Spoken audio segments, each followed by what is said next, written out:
মাস যাবৎ আমি এই প্রাইভেটে আসা যাওয়া করছি। এই প্রাইভেটটা আমার পরিবারের মতো হয়ে গেছে, আমার আত্মার সাথে জড়িয়ে গেছে, আমার পরিবারের সাথে বেড়ে উঠা। আর এই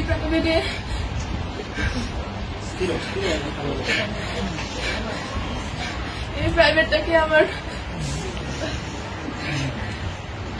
পরিবারের চাইতেও কোনো অংশে কম মনে হয়নি। এই প্রাইভেটের প্রত্যেকটা মানুষ আমার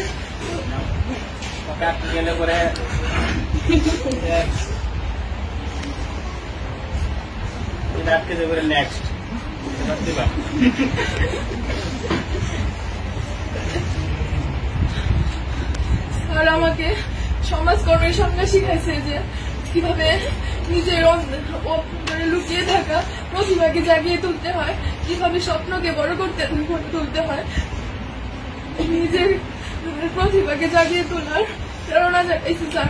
স্যার আমার জীবনের কিংবদন্তি, স্যার আমার জীবনের সেই সমাজকর্মী। স্যারের মাধ্যমে আমি আমার মুক্ত চিন্তাধারা ফুটিয়ে তুলতে পেরেছি।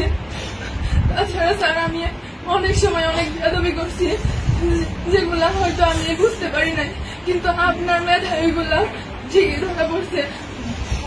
আমার বন্ধু বান্ধবদের সাথে অনেকের সাথে অনেক খারাপ ব্যবহার করে ফেলছে। ওই সময় সবাই তোমরা আমার দৃষ্টিতে দেখবা।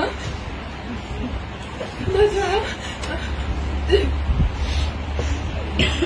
মাফিয়া তুলি যদি তোরা আমার জীবনে অনেক ফ্রেন্ড ছিল, কিন্তু তোদের মতো কেউ হবে না রে। প্রতিটা মুহূর্তে আমি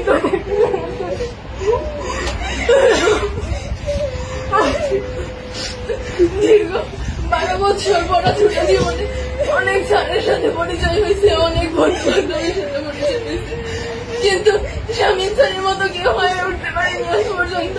আর তোদের মতো ফ্রেন্ড আজ পর্যন্ত হয়ে উঠতে পারেনি।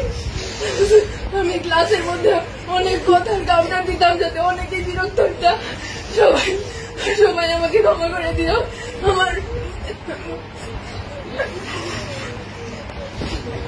স্যার আমি সবসময় আপনার থেকে সকল ধরনের সাপোর্ট পাই আসছি।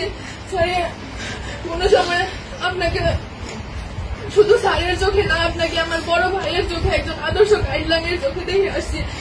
স্যার ভবিষ্যতে আমি চাই আপনার কাছে আদর্শ একজন শিক্ষার্থী হয়ে ফুটে উঠতে চাই।